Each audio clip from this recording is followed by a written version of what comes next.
हाय सांग मैंने my life struggle YouTube channel को पुणी थर आपण मानक स्वागत। आज थिला सोमवार आम तीन सांग कथा आज आम बाहरीचु बेंगलुरु ठारू केवल 70 किलोमीटर थिबा भोलेनाथ शिव मंदिर कटिलिंगेश्वर। गवर्नमेंट बस रे गले कम टका खर्च हुए बोली आम गवर्नमेंट बस रे जाइथिलु।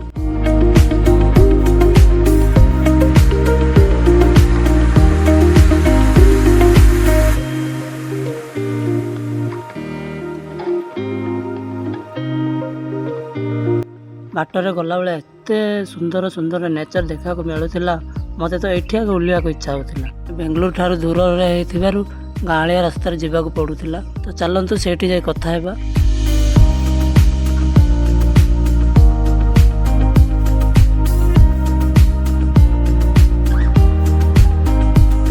फाइनाल आम पहुँची सारी एंट्री गेटा किसी एमती परी तो शुणा पाइली टिकटा भितर मिलूँ बोले आम डायरेक्ट भीतर को पलैलु।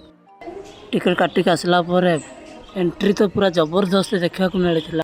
जमी भीतर को एंट्री कल तो मो मनरे जिते सब खराब गुण थिला खराब मन भावना आसूला मंदिर भीतर को प्रवेश करू करू पूरा ठंडा कूल एमती किसी लगिला निजे भी फिलिंग्स कर पारे। जोटू भी तुम मंदिर को जाओ मंदिर को एंट्री है मंदिर भीतर को प्रवेश कलापर तुम मन भावना सब कुआड़े चली जाए तुम निजे ठाकुर को दर्शन कर सारापर बाहर आसी देखु गोटे बड़ गछटी अच्छी से निजर मनस्कामना पूरण पर डोरी बांधिकी जाती। तो मुझे गोटे डोरी बांधिदेली माने से ही मंदिर रे तुम आखि खोलिला मात्रे जोड़ी देख खाली शिवलिंग सहस्र शिवलिंग। तो चलतु आपण मानक मंदिर चारिकानी सब देखा तुमको भिडटी को देखा आगु जदि मो चैनल को सब्सक्राइब करना दयाकोरी सब्सक्राइब कर दिंतु सपोर्ट करंतु। जानी मु तो ये बड़ बड़ कंटेंट तैयार कैनि जदि भी आपण भल पाइबा आशीर्वाद रहे तेज आग को मु भल भल कंटेंट आने चेष्टा करी। तो चलतु आग यही मंदिर व्यू देखा।